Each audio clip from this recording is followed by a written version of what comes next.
দফার দাবিতে আমাদের আজকের কর্মসূচি।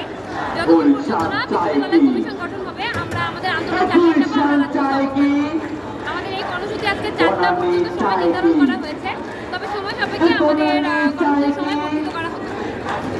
এই যে আন্দোলনটা, এটা আজকের আন্দোলন নয়, দীর্ঘ 27 বছর যাবৎ আমরা এই আন্দোলনটা করে আসছি। পূর্বে আমাদের যে আপু ভাইয়েরা ছিল, যারা বর্তমানে বিভিন্ন ভালো ভালো জায়গায় চলে গেছে, তারাও এই আন্দোলনটা করেছে। তাদের পরবর্তী প্রজন্ম হিসাবে আমরা ওই আন্দোলনটা ধরে রেখে আমরা চাই আমাদের তিতুমির সরকার ঐতিহ্যবাহী সরকারি তিতুমির কলেজকে ঢাকা উত্তরে একটি বিশ্ববিদ্যালয়ে রূপান্তর করা হয়।